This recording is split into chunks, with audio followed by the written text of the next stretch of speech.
Percepções Proféticas. Uma busca mais profunda é uma série educacional cristã produzida por pastores da Igreja da Verdade em todo o mundo.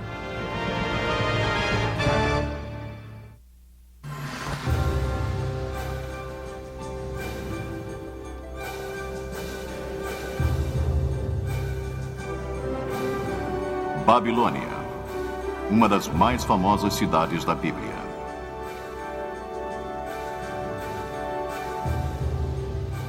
Babilônia, o império que dominou o mundo antigo como centro de comércio, de poder militar, de cultura e religião.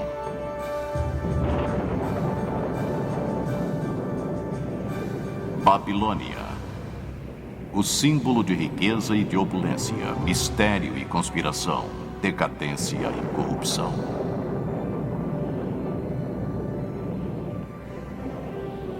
Babilônia, a cidade imperial de Hammurabi e de Nabucodonosor, seu maior rei.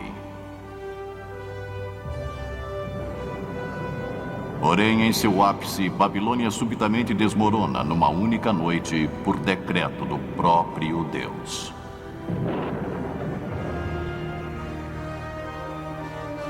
Isso foi há mais de 2.500 anos.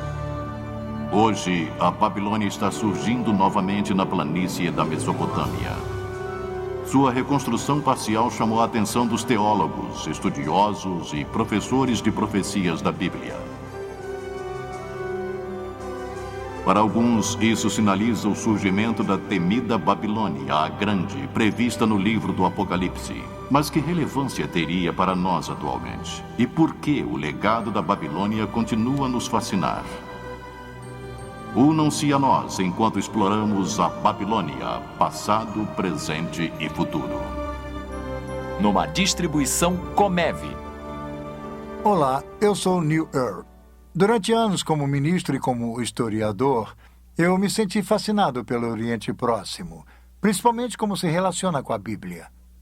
Sabe, quando pensamos nos lugares onde os eventos da Bíblia ocorreram, nós geralmente pensamos em Belém, onde Jesus nasceu, em Nazaré, onde ele cresceu, ou talvez em Jerusalém, onde ele foi crucificado. Mas muitos eventos famosos da Bíblia tiveram lugar numa terra a centenas de quilômetros de onde Jesus vivia, numa parte do mundo chamada Mesopotâmia. Mesopotâmia significa a terra entre os rios Tigre e o Eufrates. Hoje, muito da antiga Mesopotâmia se encontra nas fronteiras do Iraque moderno. A Mesopotâmia é conhecida como o berço da civilização. Algumas de suas cidades datam do começo do registro da história. Possivelmente a mais famosa seja a Babilônia. Localizada nas margens do Eufrates, a cerca de 100 quilômetros ao sul de Bagdá, a Babilônia teve uma longa e fascinante história. Hoje, a maior parte da antiga Babilônia não passa de um monte de ruínas e de resquícios que se encontram sob as areias do tempo. Por que essa fascinação por um império desfeito há muito e por uma cidade destruída? Bem, há uma história intrigante, e ela é contada através de textos históricos e religiosos que foram descobertos pela arqueologia. Tal informação, reunida à da Bíblia, torna a história da antiga Babilônia uma história importante para nós hoje. Porque na Bíblia, a Babilônia é mais do que apenas um lugar no mapa. A Babilônia simboliza uma ideia, uma filosofia, uma forma de pensamento oposto a Deus. Tal ideologia, baseada no raciocínio humano, no orgulho e na arrogância dos homens, com frequência expressa como um materialismo autoindulgente que ainda está presente entre nós. Tal atitude fez com que Deus interviesse nos negócios da antiga Babilônia. E como veremos, os escritores da Bíblia relataram e preservaram a história da antiga Babilônia para nos dar uma percepção de nosso mundo de hoje, e muito além, para o futuro. Mas antes que consideremos o que temos pela frente, vamos examinar o que a história pode nos revelar. Porque a história tem a chave de nosso futuro. Nossa história começa muito antes que houvesse uma cidade chamada Babilônia. Ela começa com um grupo de viajantes que chegou à planície queimada pelo sol ao sul da Mesopotâmia há mais de 2.000 anos antes do nascimento de Jesus. A Bíblia nos conta que esses viajantes eram descendentes do patriarca Noé e de sua família. Nas décadas que se seguiram ao Grande Dilúvio, eles migraram para o sul ao longo dos vales do Tigre e do Eufrates. O livro do Gênesis conta que os filhos de Noé se estabeleceram nas planícies de Shinar. Shinar é o nome bíblico da região que foi posteriormente chamada de Babilônia. Hoje é conhecida como o sudeste do Iraque. Deus queria que os filhos de Noé se espalhassem e povoassem a terra. Ao invés disso, desafiadoramente, resolveram se unir sob sua própria autoridade. Gênesis 11:4. Eles disseram: venham, edifiquemos uma cidade e uma torre cujo tope chegue até aos céus, para que tornemos célebre nosso nome, para que não sejamos espalhados por toda a terra. De acordo com o historiador do século I, Flavius Josephus, o líder dessa gente era Nimrod, o bisneto de Noé. A Bíblia nos conta que Nimrod era um poderoso guerreiro na terra. Sob sua liderança, o povo começou a construir uma grande torre. Nimrod queria criar um embevecimento, um encantamento. Ele queria construir um império. Ele queria manter o povo unido sob sua autoridade. A Torre de Babel, eu acho que ilustra tal propósito com perfeição, porque é exatamente o que eles tentaram fazer. Eles tentaram ser os criadores. Porque quando você para pensar nisso, o Gênesis apresenta a criação em termos de ter sido na forma e na natureza de Deus. E então nos tornamos pequenos criadores. E principalmente em papéis de poder, eles sentiram que haviam se tornado criadores. E se você cria algo e sente que ele é tão superior, que, num certo sentido, você pode quase se ver como sendo uma pessoa destinada, até mesmo divina, como os antigos dirigentes com frequência se viam. Para construir uma torre que chegaria aos céus. Isso não lhe soa familiar? Seria a tentativa antiga da humanidade de atingir o espiritual através do físico. Os artistas ofereceram suas impressões de como essa torre, a famosa Torre de Babel, poderia ter sido. Algumas delas bastante rebuscadas. Provavelmente não passava de um simples monte de tijolos e de terra, não muito diferente das torres mais recentes de templos chamadas ziggurats. Os ziggurats são quadrados na base, com lados inclinados em degraus chegando em cima de um relicário. A planície de Shinar é plana. Uma construção de 30 e poucos metros pode ser vista a quilômetros de distância. A torre medieval de Samarra, por exemplo, localizada no norte de Bagdá, é um minarete espiral com cerca de 50 metros de altura. Sua proeminência através da região serve como um marco direcional conveniente. Na verdade, alguns viajantes medievais achavam que ela fosse a Torre de Babel. A Bíblia nos diz que Deus permitiu que os construtores trabalhassem na torre por uns tempos. Depois ele interveio. Gênesis 11, 5 e 9. E então desceu o Senhor para ver a cidade e a torre que os filhos dos homens edificavam, e disse: eis que o poro é um, e todos têm a mesma linguagem. Isto é apenas o começo. Agora não haverá restrição para tudo que intentam fazer. Vinde, desçamos e confundamos ali a sua linguagem, para que um não entenda a linguagem de outro. Destarte o Senhor os dispersou dali pela superfície da terra, e cessaram de edificar a cidade. E chamou-se-lhe por isso o nome de Babel, porque ali confundiu o Senhor a linguagem de toda a terra, e dali os dispersou por toda a superfície dela. Num ato súbito, Deus confundiu a linguagem do povo. Um balbucio de vozes surgiu nos andaimes. De repente, os encarregados e construtores não podiam mais se comunicar. O pânico reinava. A construção da cidade e de sua enorme torre sofreu uma interrupção abrupta. Na linguagem acadiana, o local da cidade inacabada ficou conhecido como o Portal de Deus. Porém, os hebreus a chamaram de Babel, baseados na palavra hebraica significando confundir. Babilônia não passa da forma grega de escrever a palavra hebraica Babel. De qualquer maneira, Babilônia e Babel são a mesma coisa. E Babilônia se referia à região centralizada em torno da cidade. A história da Torre de Babel foi criada para nos ensinar uma importante lição. A tolerância de Deus pelo orgulho e rebeldia aos humanos tem limite. E logo no início vemos Babilônia como se tornando o símbolo da oposição a Deus. O orgulho humano é um tema consistente sempre que a Bíblia menciona a Babilônia. Os sonhos grandiosos dos construtores da Torre de Babel criam um marco histórico importante. Nos dá nosso primeiro vislumbre de uma civilização organizada contra Deus. A Torre de Babel foi a primeira intervenção de Deus na história da Babilônia. e não seria a última. Mais de 2 séculos se passaram. Então encontramos a Babilônia reemergindo no cenário mundial, dessa vez com os amoritas. Eles criaram uma dinastia por volta de 2000 anos antes de Cristo. Os historiadores a chamam do Velho Império Babilônico. O mais famoso rei desse império foi um dirigente chamado Hammurabi. Hammurabi seja talvez mais conhecido por seu conjunto de leis que foram preservadas até hoje, o famoso Código de Hammurabi, um dos primeiros sistemas legais estruturados da história. As leis estão inscritas num pilar negro de diorito polido com mais de 2 metros de altura. Ele está cercado por um baixo relevo apresentando Hammurabi de pé diante da deusa do sol Shamash, deusa da justiça.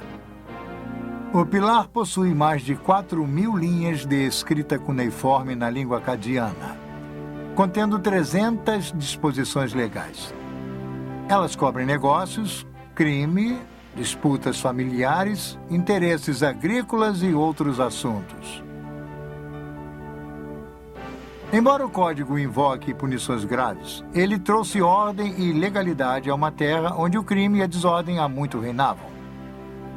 A punição era veloz e certeira. Sob o domínio de Hammurabi, Babilônia conseguiu a supremacia militar na Mesopotâmia. Ele construiu um império de poder inigualável. Se estendia desde o Golfo Pérsico até os confins superiores do rio Tigre. A Babilônia se tornou um centro literário e cultural de destaque, a capital intelectual da Mesopotâmia. A civilização babilônica era altamente avançada. Textos matemáticos e astronômicos revelam que os antigos babilônicos criaram a hora de 60 minutos e o círculo de 360 graus. Hammurabi aumentou o reinado babilônico não apenas por conquistas, mas também através do comércio. A Babilônia ficava no entroncamento do comércio e da comunicação mundial. Caravanas traziam produtos raros e exóticos de locais distantes. Cravos, originários das Ilhas Malucas ou das Ilhas das Especiarias da longínqua Indonésia, estavam dentre as muitas iguarias que eram importadas. A sedução da troca e do comércio, unida à religião, como iremos ver, sempre foi a chave para o sucesso e a dominância do sistema babilônico. A Babilônia, com seu nome original significando Portal de Deus, era um proeminente centro religioso e ostentava alguns dos mais ousados templos do mundo antigo. Como a maioria dos povos antigos, os babilônios adoravam muitos deuses. Sua religião se concentralizava na idolatria. Eles temiam as forças da natureza nos desertos ressequidos da Mesopotâmia. A linha entre a sobrevivência e a prosperidade era, na verdade, muito tênue. Chuvas demasiadas ou escassas demais poderiam acabar com todo o suprimento de alimento do ano. Os babilônios adoravam várias divindades, buscando nelas piedade e proteção, realizando intrincados e, às vezes, assustadores rituais. Os deuses precisavam ser aplacados. No mundo antigo, quem controlava a religião controlava as pessoas. Por isso não era de admirar que os babilônios acreditassem que seu rei reinava como representante terreno de Deus. Eles foram um dos primeiros a fundirem a religião e a política num estado totalitário. Esse estado prosseguiu através da história. A idolatria permeava cada faceta da vida do antigo Oriente Próximo, e o problema era que a pessoa comum era praticamente totalmente afastada do conhecimento do verdadeiro Deus, o Deus da Bíblia. Isso, como veremos, também é um padrão babilônio. As leis de Hammurabi permitiram o rio a manter um controle rígido. Afinal, a Babilônia fora construída com trabalho escravo, e tal estado exigia uma completa subordinação do indivíduo a seu poder e a seus deuses. Os antigos monarcas eram totalitários. Enquanto reinavam, eles possuíam praticamente uma autoridade absoluta, porque eles eram o poder legislativo, judicial e o executivo, todos reunidos.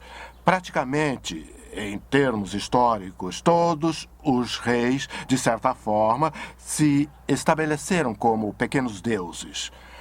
Há muito poucos reis que reconhecem Deus em termos de um poder maior do que o deles. Ou eles podem usar a linguagem, mas eles se consideram como estando acima da lei, como os intérpretes máximos da lei.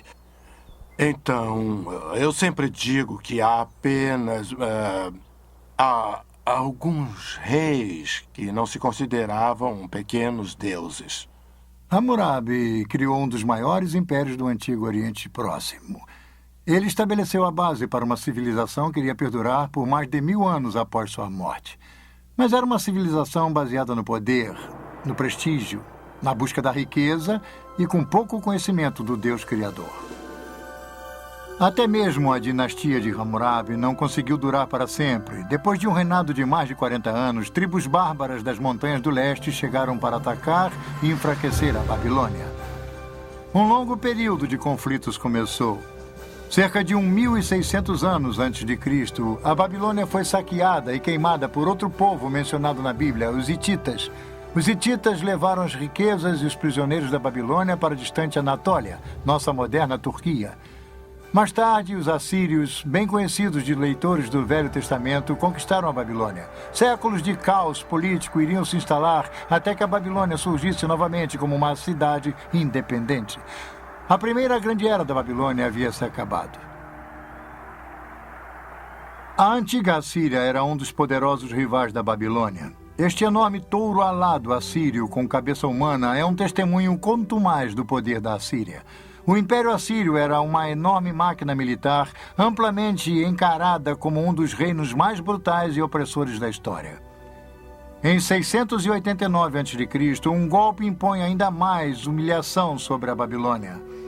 Na tentativa de dominar uma revolta babilônica, as hordas assírias sob o rei Senacherib pilham e queimam a Babilônia e jogam todos os escombros no Eufrates.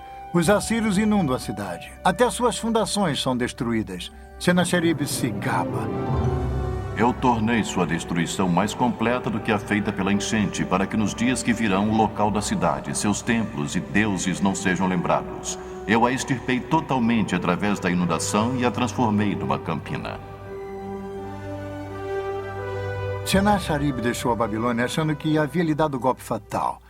Ele estava redondamente enganado. A Babilônia não se abate assim tão facilmente. Ela se ergueria novamente para aclamar sua vingança.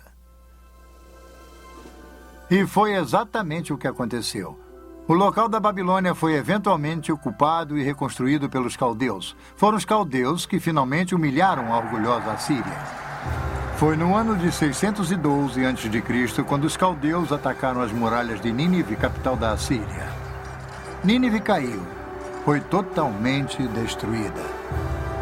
Hoje, as ruínas de Nínive atestam a destruição quase total da antiga cidade. O desaparecimento de Nínive foi tão completo que só foi redescoberta há 150 anos. O poder da Assíria havia sido domado, mas sob os caldeus, Babilônia estava de volta com sua vingança. E aí está uma grande chave para a história e a profecia bíblica. A Babilônia. Esta grande cidade, este grande inimigo simbólico de Deus, emerge repetidamente do abismo da destruição. Ela reaparece sempre nos diversos estágios da história, influenciando o curso da civilização. A queda assíria deixou um vácuo que tanto o Egito quanto a Babilônia procuraram preencher. 1000 anos após a Era de Ouro de Hammurabi, a Babilônia finalmente tinha a chance de reganhar a proeminência e o prestígio que um dia foram seus. E estávamos no verão de 605 a.C. Forças babilônias bem armadas realizaram um ataque rápido e decisivo contra os egípcios. Suas forças se confrontaram em Caxemir, ao norte da Assíria. A batalha custou ao Egito seu controle do Oriente Médio. Agora, quase um milênio após Hammurabi, a Babilônia mais uma vez mantinha um poder indiscutível no Antigo Oriente Próximo. Sim, a Babilônia estava de volta. Mas será que uma Babilônia ressurgente, reconstruída, poderia evitar a sorte que havia assolado a cidade de Nimrod e o império de Hammurabi? Somente o tempo iria dizer. Babilônia, passado, presente e futuro.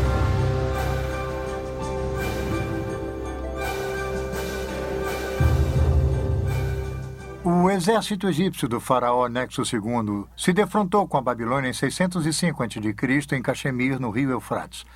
O combate foi acirrado. As perdas egípcias foram estarrecedoras. A batalha custou aos egípcios seu controle do Oriente Médio. O general que despachou os egípcios era um príncipe coroado caldeu de 25 anos. Ele mais tarde se tornaria o maior rei da Babilônia, o legendário Nabucodonosor. A Babilônia chegaria ao ápice de sua glória sob o poder desse dirigente.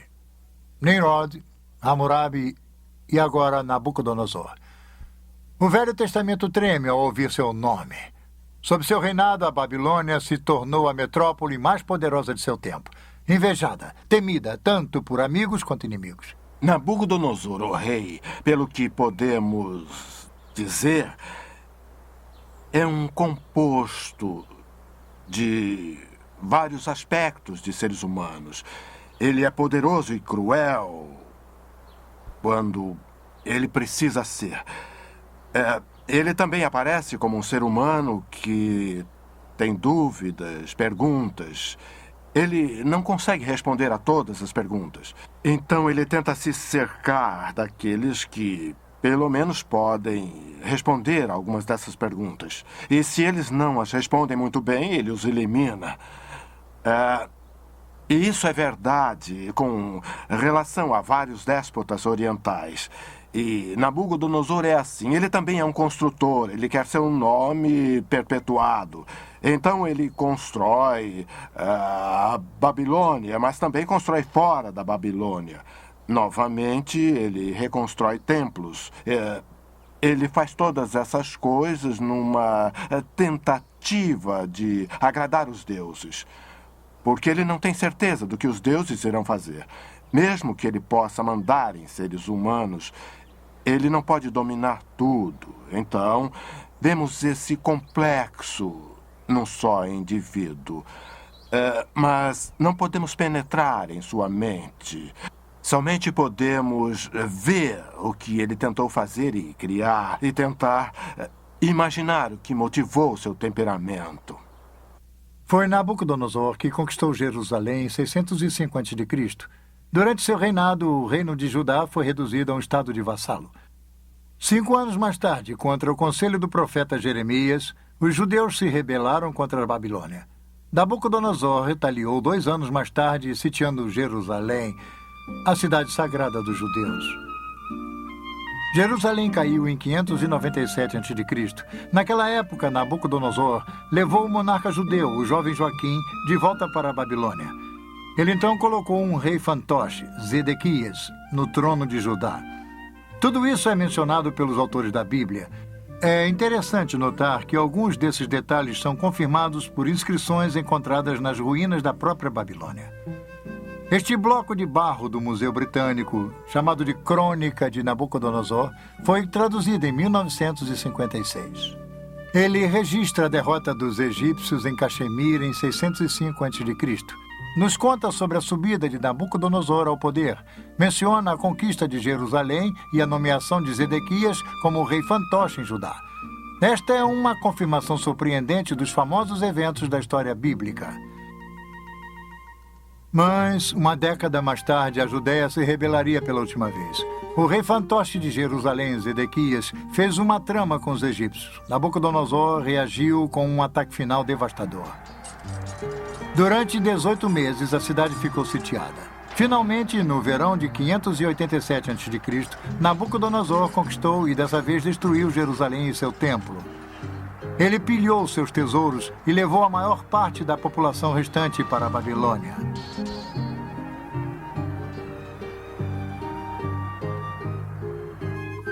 O reino da Judéia deixou de existir. Os judeus se tornaram um povo em exílio. Uma pungente lembrança disso é relatada no Salmo 137.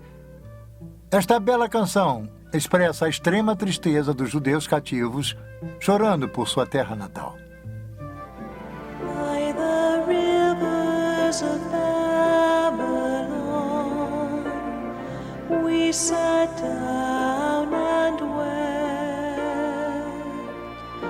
when we remembered Zion.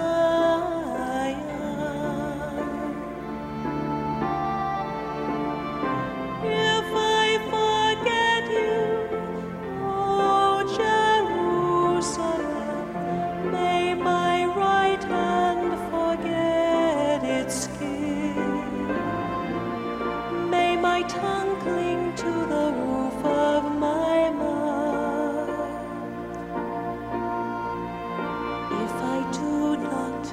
remember you. If I do not consider Jerusalem my highest joy.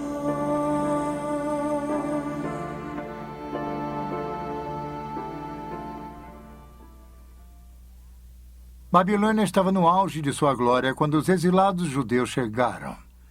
Os cativos da Babilônia ficaram pasmos quando a viram. De acordo com os historiadores gregos, a Babilônia era maior em esplendor do que todas as cidades do mundo conhecido. Vinham visitantes de muitas partes para ver as maravilhas da Babilônia.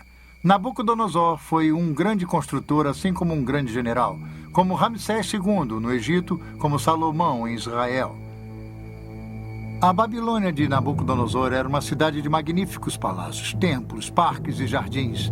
A escala e o tamanho gigantesco da cidade era surpreendente. Sua população estava estimada entre 100 e 200 mil. Era a maior cidade da Terra. Nosso detalhado conhecimento sobre a Babilônia de Nabucodonosor é resultado do trabalho árduo de um arqueólogo alemão, Robert Caldwell. Quando ele iniciou suas escavações em 1899, os achados iniciais de Caldwell foram descartados por seus colegas. Mas, à medida que suas escavações começaram a descobrir a Babilônia da Bíblia como uma realidade histórica, seu trabalho se tornou o assunto da Europa. Ao norte da cidade, Caldwell descobriu pilhas de azulejos azuis na areia. Os azulejos haviam decorado as paredes laterais do caminho processional da cidade. O tijolo era o material padrão usado pelos babilônios para construir. Caldwell enviou os tijolos de volta para a Alemanha para identificação e para montagem. Os resultados foram surpreendentes. Aqui no Museu Pergamon, em Berlim, estão os tijolos originais da época de Nabucodonosor, todos montados. Esses magníficos leões, por exemplo, eram um símbolo da deusa Istar, uma das maiores divindades da Babilônia. Havia 120 desses leões ladeando o caminho para o enorme portão de Istar. Esta é a visão do caminho processional da Babilônia de hoje. As pedras que formam a pavimentação são as mesmas sobre as quais Nabucodonosor caminhou. Suas paredes foram parcialmente reconstruídas por arqueólogos, e embora elas não tenham os belos leões de tijolos brilhantes que uma vez se adornavam, elas ainda fornecem a ideia da magnificência dessa famosa avenida. Um homem se impressionou com as descobertas de Caldwell, um diretor pioneiro de filmes, D.W. Griffith. Em 1916, Griffith produziu Intolerância, um filme histórico sobre a desumanidade do homem para com o homem. O tema central no filme de Griffith era uma espetacular reprodução da vida na Babilônia, com o clímax da queda da cidade.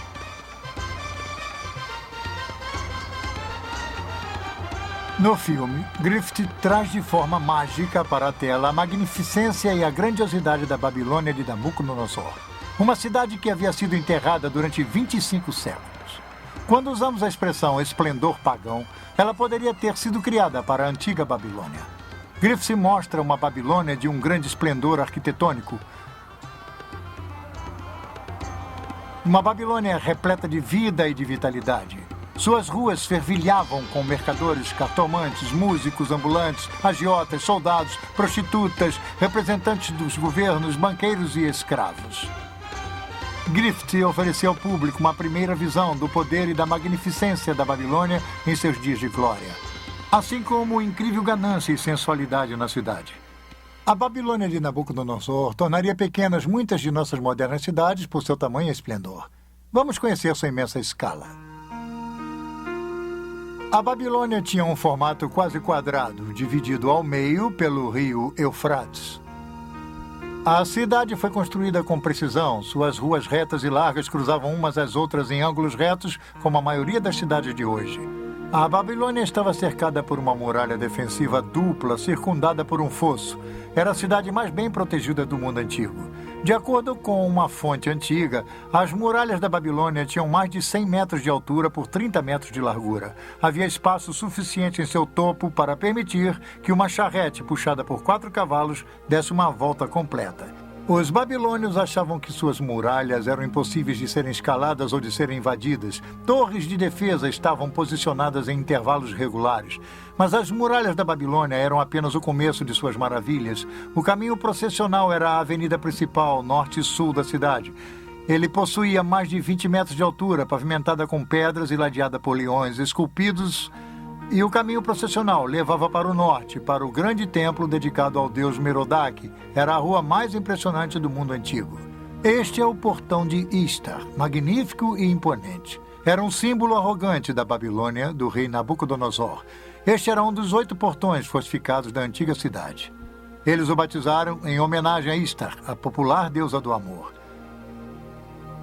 Como o que fora feito com os tijolos vitrificados do caminho processional, os arqueólogos alemães também enviaram esses tijolos vividamente coloridos aqui para Pergamon e reconstruíram este magnífico portão.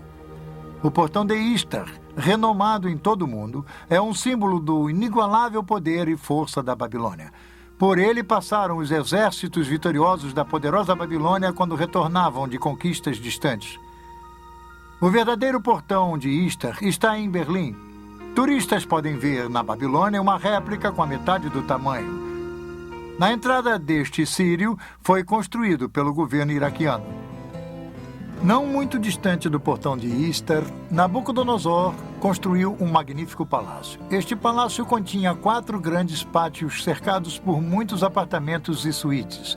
A sala do trono de Nabucodonosor dava diretamente para o sul do pátio central. O orgulhoso Nabucodonosor chamava seu palácio de a maravilha da humanidade, o centro da terra, a residência brilhante e a morada da majestade. Essa reconstrução moderna nos dá uma ligeira ideia de como era o palácio na época de Nabucodonosor. Tijolos modernos, gravados com o nome Saddam Hussein, estão em cima dos tijolos antigos que tinham a marca do rei Nabucodonosor. Os novos tijolos substituem os tijolos quebrados e pilhados que formavam a parte superior do antigo palácio. Com um pouco de imaginação, podemos voltar no tempo e entrar no palácio. Passar pela entrada principal, cruzar o pátio leste para um segundo pátio e então para o grande pátio central. Este pátio central que está sendo reconstruído é uma área aberta que mede 66 metros por 60. Por aqui, há 25 séculos passados, passaram dignatários visitantes, embaixadores estrangeiros, oficiais da corte, escravos e exilados. Um pouco ao sul do pátio central está a grande sala do trono de Nabucodonosor. Vamos ver como é por dentro. A sala do trono mede 56 metros por 18. Ela se compara em tamanho com a famosa Sala dos Espelhos em Versalhes, na França. Aqui, parcialmente afastada para dentro da parede, ficava o trono de Nabucodonosor. No Museu Pergamon de Berlim, há uma reconstrução de um friso de tijolo vitrificado das paredes da Sala do Trono. Ela nos dá uma ideia da magnificência da arquitetura e da decoração do Palácio Real em seus dias de glória. Que lugar ele deve ter sido? O efeito devia ser surpreendente. E aí está a questão. A obra pública de Nabucodonosor foi realizada para gravar a glória de Babilônia e de seus deuses na mente de todos. Ligeiramente a oeste do palácio, ao longo do rio Eufrates, estão os famosos Jardins Suspensos da Babilônia, uma das 7 maravilhas do mundo antigo. Diz-se que Nabucodonosor construiu o Jardim Suspenso, na verdade, um jardim em terraços para agradar sua esposa favorita. Essa jovem rainha, desacostumada com o calor da baixa planície da Mesopotâmia, sentia a falta do frescor das montanhas e das florestas de sua terra natal. Muitos arqueólogos acreditavam que os jardins suspensos estariam situados perto do portão de Istar. E foi lá, no canto nordeste do palácio, perto do portão Istar, que o professor Caldwell havia descoberto uma estrutura incomum. Era uma cripta subterrânea consistindo de uma série de 14 cofres em arcas. Perto havia um poço singular com 3 vãos. Caldwell e outros arqueólogos concluíram que os cofres foram construídos para suportar um peso enorme, possivelmente as fundações para a construção dos jardins suspensos. Mas hoje em dia, muitos arqueólogos acreditam que as câmaras fechadas serviam como depósito e complexo administrativo. Os jardins, então, teriam, de forma mais lógica, sido construídos do outro lado do palácio, mais perto do rio. Imaginem o que era. A Babilônia estava em seu zênite. Suas muralhas altas mostravam brasões com os símbolos coloridos de um grande império. Babilônia era impressionante, mas também era notória por sua decadência e por sua sensualidade. Afastada do verdadeiro Deus, viciada ao comércio e à idolatria, a decadência mora e a corrupção em Babilônia chegaram a um tal nível que ela se tornou conhecida como o Poço do Vício. Essa seria uma distinção e tanto, principalmente com o clima licencioso que dominava o antigo Oriente Próximo. Novamente vemos a Babilônia como um símbolo de tudo que é oposto aos caminhos de Deus. Obcecado por seus prazeres malévolos e repleto de orgulho por seus grandes feitos, o povo da Babilônia, assim como seu rei, se encaminharam para o seu dia de ajuste de contas. É fácil ver como as pessoas podiam ser seduzidas pela riqueza, poder e pela visível sensualidade da Babilônia de Nabucodonosor. Através da riqueza e das atrações comerciais da Babilônia, o povo do Antigo Oriente Próximo era atraído a servir aos deuses da Babilônia, Merodach e Istar. Como veremos a seguir, a cidade da Babilônia, conforme descrita no livro do Apocalipse, também é uma mistura de idolatria e poder comercial. Outro marco dominante da Babilônia de Nabucodonosor era uma torre de 7 estágios ou um ziggurat. Esta grande edificação julga-se ter sido construída no local da Torre de Babel original, feita por Nimrod. O ziggurat estava localizado a cerca de 800 metros ao sul do Palácio Real. Com quase 100 metros de altura, tinha mais ou menos a mesma altura que a Estátua da Liberdade no porto de Nova York. Os babilônios a chamavam de Etemenanque, a casa da fundação dos céus e da terra. Ela possuía em seu topo um templo coberto com tijolos brilhantes azuis. Nabucodonosor se gabava. Eu ergui o pináculo da torre de estágios para que seu topo rivalize com os céus. A atitude de Nimrod estava viva e presente. Nada mais resta do ziggurat hoje em dia, somente os resquícios de tijolos de sua base. A torre foi há muito tempo pilhada em seus tijolos e agora é simplesmente um buraco no chão. Oposto ao ziggurat havia um enorme templo, o Templo de Merodach. Ele abrigava uma grande estátua de Merodach que diz-se era feita com 22 toneladas de ouro. Ele era comumente chamado de Bel, significando Senhor. Do relicário de Merodach, Nabucodonosor espalhou o conhecimento de Bel através do Antigo Oriente Próximo. Este é um dos motivos pelo qual o profeta Jeremias cita Merodach numa profecia que predizia a queda da Babilônia. Jeremias 52. A Babilônia será tomada, Bel está confundido e Merodach abatido. Cobertas de vergonha estão as suas imagens e seus ídolos tremem de terror. Porque do norte subiu contra ela uma nação que tornará deserta a sua terra e não haverá quem nela habite. Assim, os homens como os animais fugiram e se foram. A Babilônia parecia inexpugnável. Seu poder e sua riqueza dominavam o Antigo Oriente Próximo, mas igualmente sua crueldade e sua luxuriante idolatria. Como vimos na Torre de Babel, Deus não tolera para sempre o orgulho e a arrogância dos humanos. Em sua piedade, Deus tentou avisar Nabucodonosor. O rei começou a ter sonhos perturbadores, mas eram sonhos de aviso do próprio Deus Criador. Nabucodonosor não sabia o que estava acontecendo, nem ninguém em sua corte, a não ser uma pessoa, um jovem judeu cativo, um homem de Deus chamado Daniel. Babilônia, passado, presente e futuro.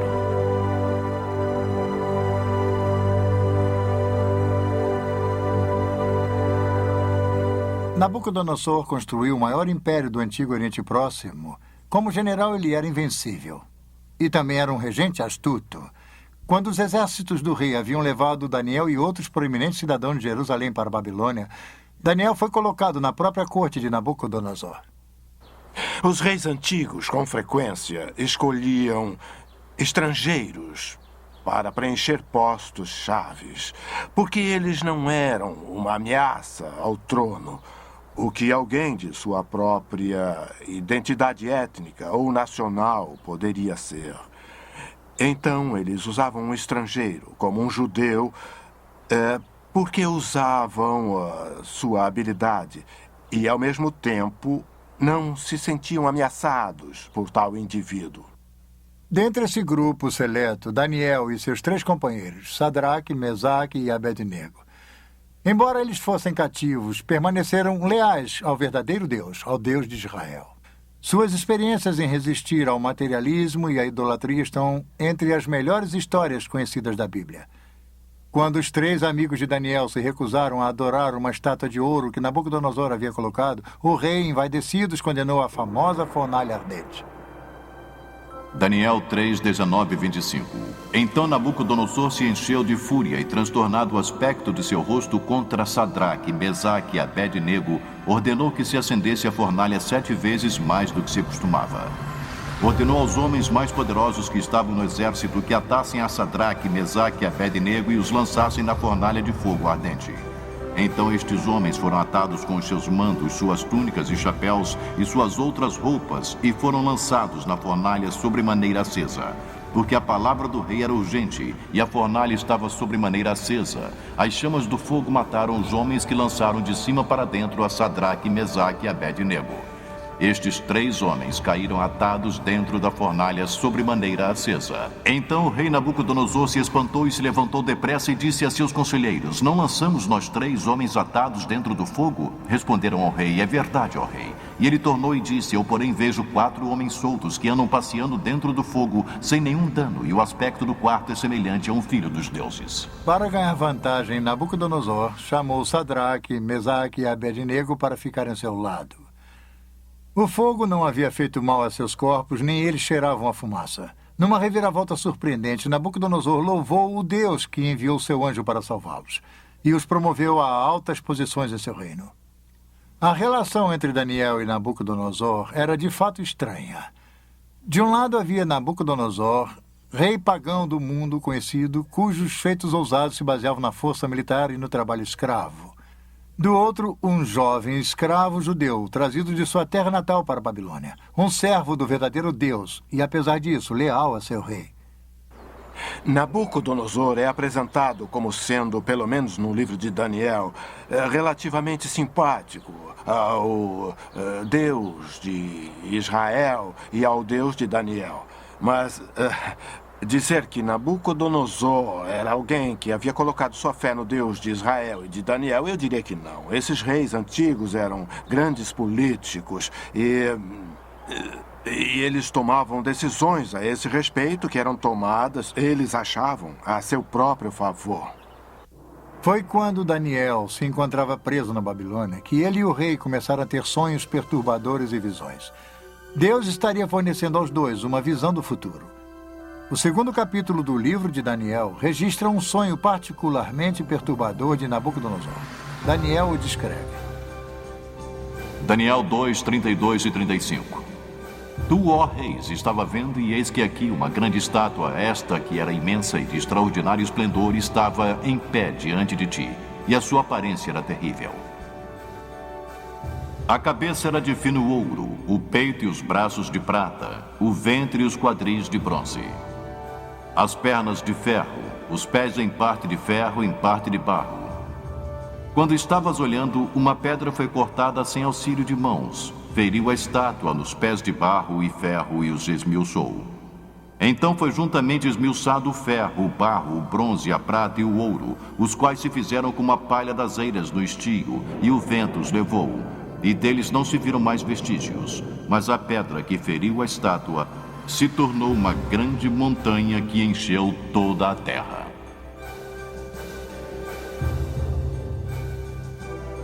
Não foi à toa que este sonho perturbou Nabucodonosor. Daniel disse ao rei o que havia visto e lhe fez uma interpretação, uma revelação do próprio Deus. A cabeça de ouro era o império de Nabucodonosor. A prata, o bronze e o ferro e parte de barro e ferro da estátua representavam os reinos sucessivos. Cada um deles era inferior ao outro. A pedra simbolizava o justo reino de Deus, o Deus não visto que determina o destino de todos os reinos, inclusive o de Nabucodonosor. Quando Nabucodonosor soube da interpretação, se prostrou diante de Daniel e novamente louvou o Deus de Israel. Mas a velha arrogância em breve voltaria. O livro de Daniel retrata Nabucodonosor sob molde de muitos ditadores que vimos passar pelo curso da história. Era orgulhoso e dado a ataques de raiva. Controlava um grande império, mas não conseguia se controlar. Daniel avisou a Nabucodonosor que Deus, que controlava todos os reinos da terra, o humilharia gravemente se não mudasse o seu comportamento. Os avisos caíram em ouvidos surdos. Ao invés de dar a glória a Deus, Nabucodonosor se viu como uma fonte da grandiosidade. O livro de Daniel descreve como Deus humilha o orgulhoso rei e como Deus o ensina que havia um reino bem mais poderoso do que a Babilônia. Um reino espiritual. O reino de Deus. Um dia, ao caminhar no teto de seu palácio, Nabucodonosor, do alto de sua grandiosidade, olha para a cidade.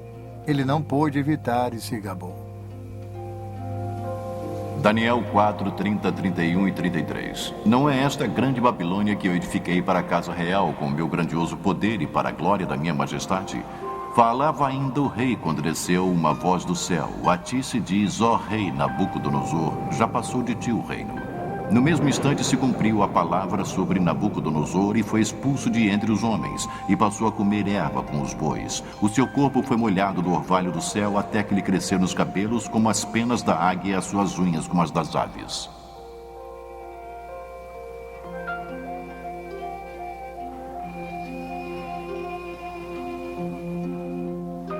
Ele foi vencido pela insanidade. Durante 7 anos se comportou mais como uma fera selvagem do que como ser humano. No final de 7 anos, a mente de Nabucodonosor se recuperou, mas a experiência havia lhe ensinado uma lição primordial.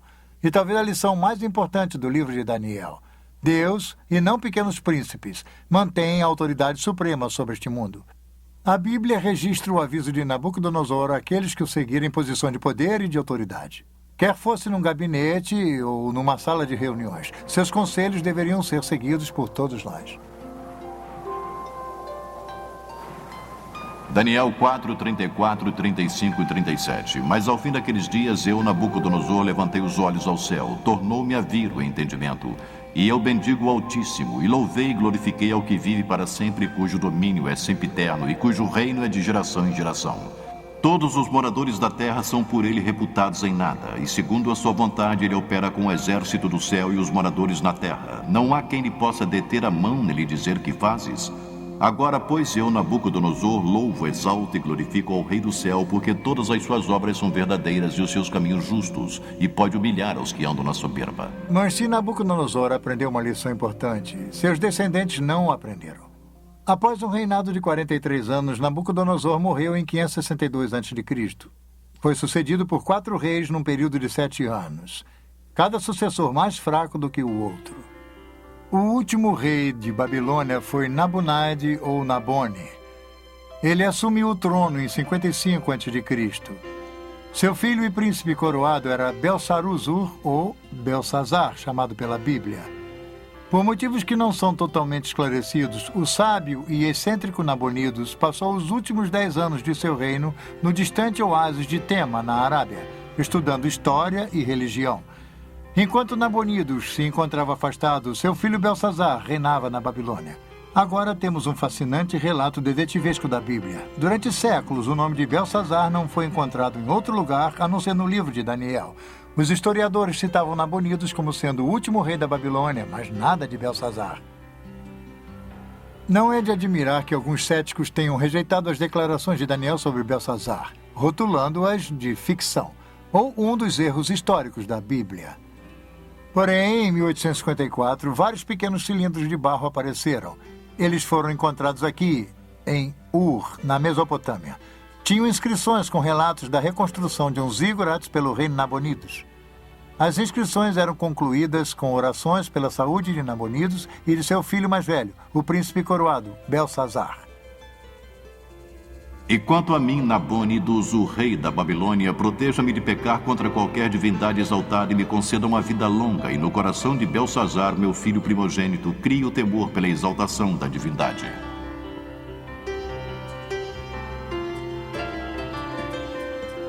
Tal achado arqueológico é importante para a história de Daniel, porque a inscrição esclarece o comando de Belsazar no 5º capítulo, versículo 29 de Daniel.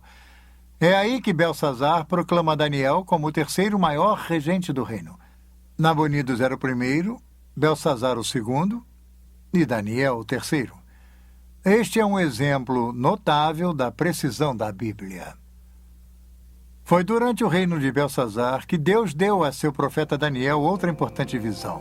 Novamente, ele avistou um quadro profético. Daniel viu uma sucessão de impérios que iriam controlar o antigo Oriente Próximo a partir de seus dias. Daniel 7, 3 e 7. 4 animais grandes diferentes uns dos outros subiam do mar. O primeiro era como leão e tinha asas de águia. Enquanto eu olhava, foram-lhe arrancadas as asas. Foi levantado da terra e posto em 2 pés como homem, e lhe foi dada a mente de homem. Continuei olhando, e eis aqui o segundo animal, semelhante a um urso, o qual se levantou sobre um dos seus lados. Na boca, entre os dentes, trazia 3 costelas e lhe diziam: levanta-te, devora muita carne. Depois disto, continuei olhando, e eis aqui outro, semelhante a um leopardo, e tinha nas costas 4 asas de ave. Tinha também este animal 4 cabeças, e foi-lhe dado domínio. Depois disto, eu continuava olhando nas visões da noite, e eis aqui o 4º animal, terrível, espantoso e sobremodo forte, o qual tinha grandes dentes de ferro. Para nós que vivemos no século XX, a descrição de feras estranhas pode parecer curiosa ou bizarra, mas para os antigos, criaturas que pareciam mistura de feras eram bem mais familiares. Surge então um ponto importante para entender a profecia. Alguns intérpretes bíblicos cometem o erro de tentar explicar o simbolismo bíblico sem referência ao background histórico do livro. Especulações elaboradas são necessárias. Para evitar essa armadilha, é essencial determinar o significado de um capítulo ou de um texto em seu ambiente natural. O importante é o que isso significou para as pessoas que ouviram pela primeira vez. Este é um princípio sólido para um bom estudo bíblico. Para as pessoas do tempo de Daniel, animais compostos tinham um significado. Vivendo e trabalhando na Babilônia, Daniel via essas descrições todos os dias. Vamos pegar, por exemplo, o famoso dragão de Merodach. Era o tema de decoração preferido da cidade, utilizado por artistas para ornamentar o portão de Istar. É uma fera híbrida ou composta. Tem as patas dianteiras de um felino, as patas traseiras têm garras como uma ave de rapina, a cabeça tem 2 chifres como uma víbora árabe com chifres, e o rabo termina num ferrão de escorpião. Essas estranhas feras místicas tinham um significado religioso importante para os antigos babilônios. Então, quando Daniel registrou os animais estranhos em sua visão, no capítulo 7, ele se deu conta que a visão iria ser significativa para a Babilônia. Um anjo explicou a Daniel que as 4 bestas eram os 4 impérios que iriam dominar o antigo Oriente Próximo. O leão alado significava a própria Babilônia. De forma interessante, o leão da Babilônia é encontrado até hoje no antigo local da cidade. Em 1776, depois de Cristo, aldeões do Iraque descobriram este monumental leão de basalto. Isto confirma que o leão era o símbolo da deusa Istar e da própria Babilônia. O leão está de pé sobre um inimigo caído, preso embaixo de suas patas. As costas do leão têm marcas indicando que seriam para as celas de Istar. Uma mulher cavalgando uma fera? Esta seria uma imagem significativa mais tarde no livro do Apocalipse. De acordo com muitos comentaristas, o urso da visão de Daniel simbolizava os medas e os persas, e com certeza o Império Medo-Persa substituiu o babilônico. O leopardo de 4 cabeças tem 4 asas e representava Alexandre o Grande e as 4 divisões de seu império. A 4ª besta foi identificada por comentaristas como sendo a correspondência ao Império Romano. O livro de Daniel é um retrato vívido da transição do reino do leão da Babilônia para o reino do urso. Está numa das mais famosas cenas da Bíblia. Em outubro de 539 a.C., aparentemente durante a festa de Ano Novo, Belsazar pretendia fazer um grande banquete. O rei havia convidado 1000 homens mais distintos do império. Ele não fazia ideia do que aconteceria. Esse banquete se tornou incomum pelo fato de ter ocorrido enquanto os persas tomavam a Babilônia. Mesmo assim, a fé de Belsazar repousou nas fortes muralhas. Esse excesso de confiança fatal seria seu erro. Foi durante o banquete, numa grande demonstração de arrogância diante de Deus, que Belsazar ordenou que servissem vinho. Ele então brindou os deuses da Babilônia. Fez isso com as mesmas taças de ouro que seu avô, Nabucodonosor, havia pilhado do templo em Jerusalém. Repentinamente, um fato estranho e aterrorizador ocorreu, bem aqui na sala do trono de Belsazar.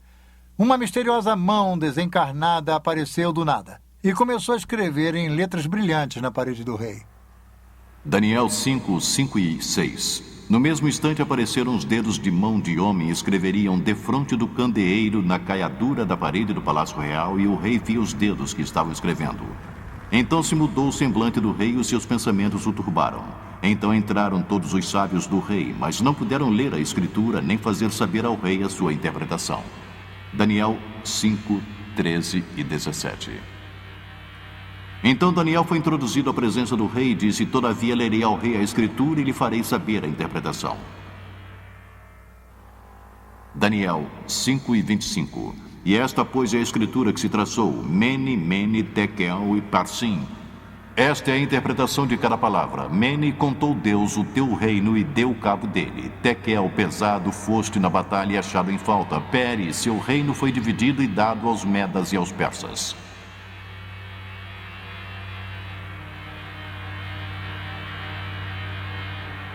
Literalmente, as palavras Mene, Tekel e Peres eram os nomes de pesos comuns babilônicos. Antes das moedas serem inventadas, os negócios eram feitos através de lingotes de metal como moeda. Precisavam ser pesados numa balança com medidas precisas, como este leão de 2 menes, para pesar o seu valor. A interpretação de Daniel da escritura na parede foi feita através do significado de raiz. Mene, significando contar, Tekel, pesado, e Parsim, dividido. O tempo da Babilônia havia se esgotado. Conforme relata a Bíblia, naquela mesma noite, enquanto o escrito brilhava na parede, os exércitos de Ciro o Grande já entravam na cidade. As muralhas poderosas da Babilônia e suas fortificações imensas não puderam impedir sua queda, uma queda decretada por Deus. O profeta Isaías nos dá informações sobre o rei Ciro e seu papel na queda da Babilônia. Isaías 45, 1 e 3. Assim diz o Senhor ao seu ungido, a Crio, a quem tomo pela mão direita para bater as nações ante sua face e descingir os lombos dos reis para abrir diante dele as portas que não se fecharão. Eu irei adiante de ti, endireitarei os caminhos tortuosos, quebrarei as portas de bronze e despedaçarei as trancas de ferro. E dar-te-ei os tesouros escondidos e as riquezas encobertas, para que saibas que eu sou o Senhor, o Deus de Israel, que te chama pelo teu nome.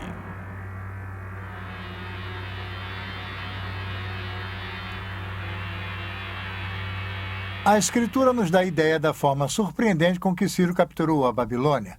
Com suas muralhas maciças, Babilônia parecia inexpugnável, mas, desconhecido pelos babilônios, Ciro havia armado um plano engenhoso.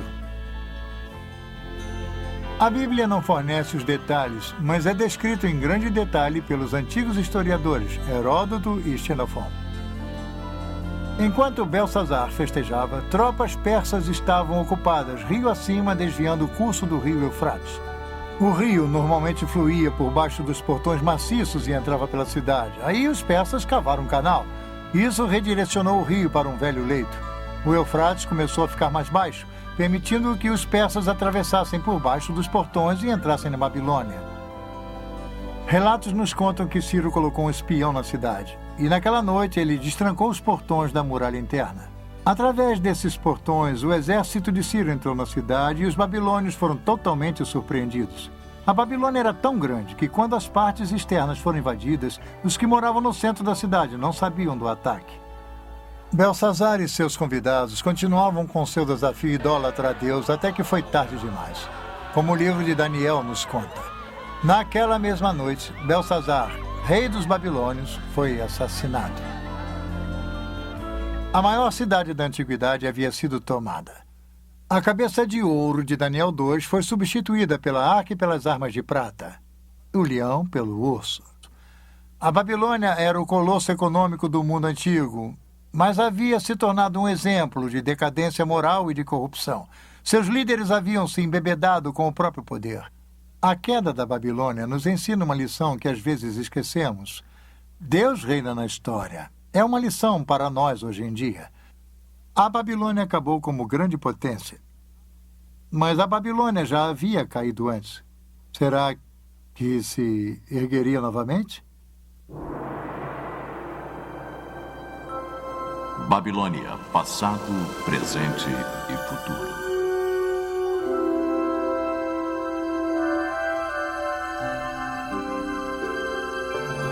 Nós seguimos a ascensão e queda da Babilônia, desde Nimrod a Belsazar. Belsazar foi o último rei da Babilônia, mas a cidade em si continuou sob domínio dos persas. E então, um pouco mais de 200 anos mais tarde, Alexandre o Grande, em sua busca de conquistar o mundo, derrotou os persas e conquistou a Babilônia. Alexandre estava enfeitiçado pela ideia da Babilônia. O pensamento de que todo mundo poderia ser unificado sob uma civilização, uma cidade, um homem. Mas os sonhos de Alexandre de uma unidade mundial morreram com ele na Babilônia em 323 a.C., no próprio trono de Nabucodonosor. Nos anos que se seguiram, a cidade começou a se deteriorar. Na época de Jesus, os palácios e templos da Babilônia já haviam sucumbido. Tempestades de areia haviam enterrado os parques e arquedutos, até mesmo o Eufrates havia mudado de curso.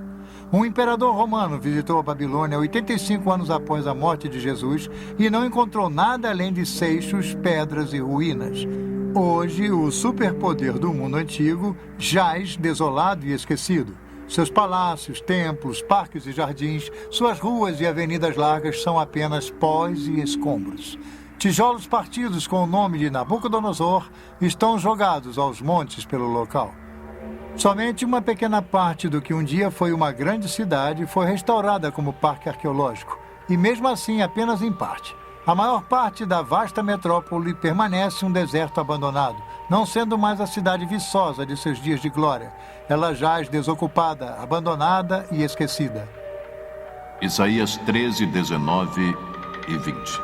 Babilônia, a joia dos reinos, a glória e orgulho dos caldeus, será como Sodoma e Gomorra quando Deus as transtornou. Nunca mais será habitada, ninguém morará nela de geração em geração.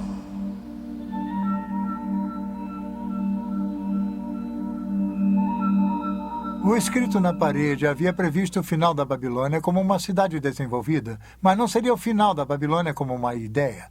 Até mesmo Alexandre o Grande ficou seduzido pelo legado, e quando chegamos ao Novo Testamento, encontramos que a Babilônia se torna mais do que uma mera localidade geográfica. A Babilônia simboliza uma ideologia, uma atitude, a epígrafe de uma civilização organizada em oposição a Deus.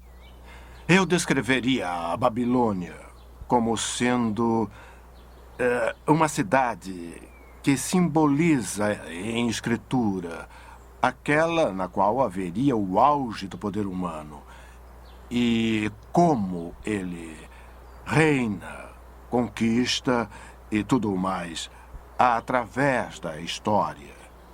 Mas, em resumo, como seus regentes eram corruptos, ela, na verdade, tem o que merece no curso da história humana, porque aqueles que a governaram se consideravam pequenos deuses. Aí é que está a questão. Em todas as épocas, o povo de Deus viveu em meio a uma Babilônia espiritual, um mundo sem Deus. Em tal mundo, um mundo em busca do físico e do material, motivado pelo lucro, pouco se tem pensado ao reino espiritual, ao reino de Deus. Isso seria, como vimos, o padrão babilônico. E, nesse sentido, a Babilônia continua presente. Quando o Novo Testamento quer retratar o mal e o desafio a Deus até suas últimas consequências, usa a expressão que agora podemos muito bem relacionar a Babilônia a Grande. A expressão é encontrada no último livro da Bíblia, o misterioso Apocalipse ou o livro das profecias. O Apocalipse foi escrito sob uma notável visão de Deus dada a um homem chamado João. Sua visão é com frequência considerada uma das partes da Bíblia mais difíceis de ser entendidas. Está repleta de estranhas imagens, visões e sons, e uma das mais conhecidas seria a dos misteriosos 4 cavaleiros. Nós geralmente chamamos o Apocalipse de exemplo da literatura apocalíptica. E por isso queremos dizer que há uma espécie de literatura no século I. E também existe antes e depois desse século, mas seu lugar comum é o século I, que possui certas características e muitas são encontradas no livro do Apocalipse. Algumas delas incluem visões. Em outras palavras, alguém tem uma visão e registra o que viu, e a visão pode ser uma visão do que está acontecendo no céu, ou uma visão do futuro, ou as duas coisas. Às vezes, há jornadas aos céus nesse tipo de literatura. Alguém é transportado ao céu para ver, não é simplesmente uma visão na Terra, mas há realmente uma jornada. Algumas das outras características que seriam típicas da literatura apocalíptica incluem bastante simbolismos, e o simbolismo pode ser de vários tipos. Por exemplo, muitos animais naturais, um carneiro ou uma espécie de ovelha ou cabra que irá aparecer nessa literatura, mas também animais fantásticos com estranhas cabeças e asas e todo tipo de criaturas bizarras. As cores são muito importantes no livro do Apocalipse. Há mantos brancos, há sangue vermelho, há o ouro. Então, você sente todo um visual, há um sentido bastante dramático, mas as cores são simbólicas. Os números também são importantes para a literatura apocalíptica. Então, o simbolismo é importante na literatura apocalíptica. É realmente difícil entender o Apocalipse se você não tem algum tipo de arcabouço dos vários livros do Velho Testamento, porque o simbolismo que nele há é retirado dos antigos livros do Velho Testamento. E o contexto, é claro, no livro do Apocalipse, do ponto de vista do autor, é o futuro. Em sua maior parte. Parte dele é histórico, mas parte é o futuro. E ele usa o simbolismo tanto para falar sobre o futuro dos tempos, quanto para o futuro das pessoas e o que irá acontecer. Os escritores apocalípticos ansiavam pela interferência decisiva de Deus na história. João, no livro do Apocalipse, vivia num tempo de perseguição. Os cristãos estavam sendo mortos pelo Estado romano. A grande visão é que Babilônia Grande era um símbolo, um nome para o Império Romano. E se pensar que este livro foi escrito em algum momento do século I, em qualquer lugar que os cristãos vivessem, eles viviam numa realidade dominada por Roma. Roma reinava, controlada por Roma. E, portanto, é muito natural que o poder do mundo fosse simbolizado por um símbolo que vem do próprio passado de Israel, ou seja, a Babilônia Grande. Isso quer dizer, no Velho Testamento, Babilônia é um país de verdade que retira o povo de Israel para o cativeiro. E eu acho que o autor do livro do Apocalipse reaplica, então, o símbolo como um aviso aos cristãos de que Roma de hoje pode oferecer o mesmo tipo de ameaça. Talvez não um cativeiro físico, mas pode ser um perigo real para o povo de Deus. Então há uma espécie de recorrência ou uma natureza temporal nesse símbolo. A atitude de Babilônia Grande é atemporal e penetrante. É uma atitude de oposição a Deus e aos ensinamentos de Jesus Cristo. A atitude é insidiosa porque a riqueza e a prosperidade eram atraentes do lado de fora. Por isso, as referências à Babilônia Grande nos capítulos 17 e 18 do livro do Apocalipse têm muita importância para nós hoje. Apocalipse 17, 3 e 4. E vi uma mulher montada numa besta escarlate, besta repleta de nomes de blasfêmia, com 7 cabeças e 10 chifres. Achava-se a mulher vestida de púrpura e de escarlate, adornada de ouro, de pedras preciosas e de pérolas. Na sua fronte estava escrito um nome, mistério, Babilônia a Grande, a mãe das meretrizes e das abominações da terra. Então o anjo me disse, a mulher que viste é a grande cidade que domina sobre os reis da terra.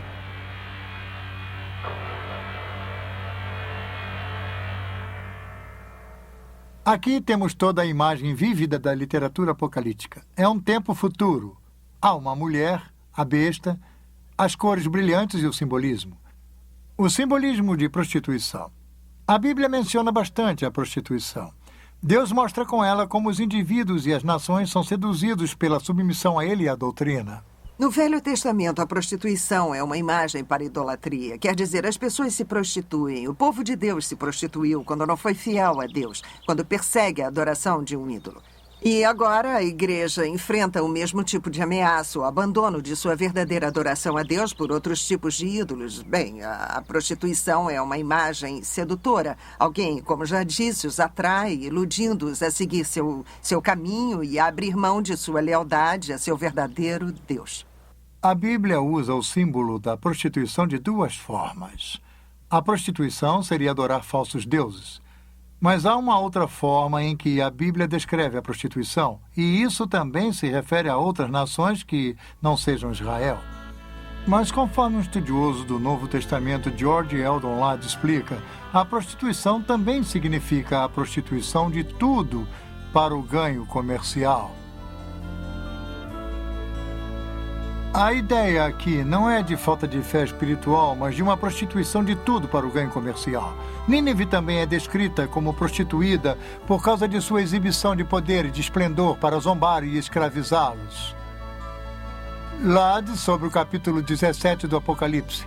Aqui, a prostituta seria a Babilônia, o símbolo da civilização humana com toda a sua pompa e circunstância organizada contra Deus, a cidade que tem domínio sobre os reis da terra.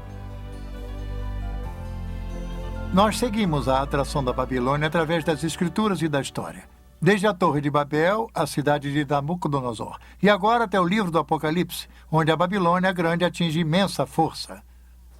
Eu acho que João está tentando pintar a Babilônia como atraente e enganadora. E uma das formas pela qual se pode mostrar o quão rica, próspera e satisfatória é aquela realidade. E ela pode embalar os cristãos a um falso sentido de segurança. Então, é um aviso para eles, mostrando a sedução dessa visão particular do mundo. No livro do Apocalipse, Babilônia a Grande se torna a palavra código para um sistema anticristão monstruoso. Um colosso econômico dedicado a acumular poder e riqueza através do comércio mundial. Esta é a atração fatal da Babilônia, o ganho comercial obtido a qualquer custo. Apocalipse 18:3. Pois todas as nações têm bebido do vinho do furor da sua prostituição, como elas se prostituíram aos reis da terra. Também os mercadores da terra se enriqueceram à custa de sua luxúria. Ao longo dos séculos, muitos tentaram identificar a Babilônia com nações específicas, impérios e até mesmo com igrejas. A cada ano, parece, novos candidatos são citados para o papel de figuras simbólicas do livro do Apocalipse. Babilônia, a besta, o falso profeta. Mas todas as interpretações têm uma coisa em comum. Todas estão erradas. A história da interpretação do livro do Apocalipse é bastante interessante porque quase toda a geração de cristãos que a lê sente que é o endereçado direto daquele livro. A Babilônia é tal entidade, ou é tal igreja, ou tal império. Por várias vezes, as pessoas previram o final dos tempos. E então, elas tiveram que mudar de ideia, rever, refazer, ou talvez tenhamos lido de forma errada, talvez tenhamos lido errado. Este refrão é repetido várias vezes, não apenas no século XX, mas toda a história, a leitura desse livro demonstra que nós estivemos errados repetitivamente. Agora, isso nos deve revelar que é muito perigoso tirar conclusões apressadas sobre ser dogmático, sobre o que ou quem é Babilônia quando os eventos aconteceram. As perguntas quando são as mais importantes no livro do Apocalipse, de qualquer modo. Que Deus irá triunfar. Que Deus irá triunfar através de Jesus Cristo. Essas são as principais afirmações do livro. Quando acontecerá e quem fixou essa imagem que, na minha opinião, alguém quer nos afastar da ideia central desse livro. Então, o livro do Apocalipse descreve o ápice final do espírito da antiga Babilônia. Uma atitude contra Deus que está presente hoje, presente através da história, e que irá atingir seu clímax no final dos tempos. Mas não importa o que haja pela frente, o triunfo supremo de Deus sobre todas as coisas está assegurado. O capítulo 18 do livro do Apocalipse comemora antecipadamente a vitória final de Deus sobre a Babilônia a Grande. Apocalipse 18, 9 e 10. Ora chorarão e se lamentarão sobre ela os reis da terra, que com ela se prostituíram e viveram em luxúria, quando virem a fumaceira do seu incêndio. E conservando-se de longe pelo medo do seu tormento, dizem: Ai, ai, tu, grande cidade, Babilônia, tu, poderosa cidade, pois em uma só hora chegou o teu juízo. E sobre ela choram e pranteiam os mercadores da terra, porque já ninguém compra a sua mercadoria. Os mercadores dessas coisas que por meio delas se enriqueceram, conservar-se-ão de longe, pelo medo do seu tormento, chorando e pranteando.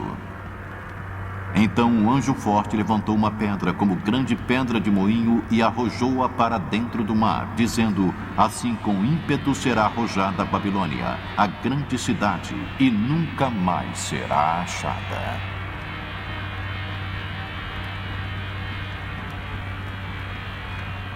Sim, a história da Babilônia é uma história racional. Aquela velha cidade enterrada na planície da Mesopotâmia se tornou símbolo de uma sociedade dominada pela ganância. Uma sociedade que se afastou cada vez mais do conhecimento de Deus. Isso lhe parece familiar? João descreve um mundo muito parecido ao nosso de hoje em dia. Os mercadores no Antigo Oriente Próximo enriqueceram pela exploração do prazer. Muitos negociantes de hoje em dia fazem a mesma coisa. Negócios e compras geralmente são feitos baseados na ganância, no dinheiro e no poder. Muitos indivíduos se aproveitam do sistema para enriquecer, explorando os jovens, os velhos, os incultos e os desafortunados.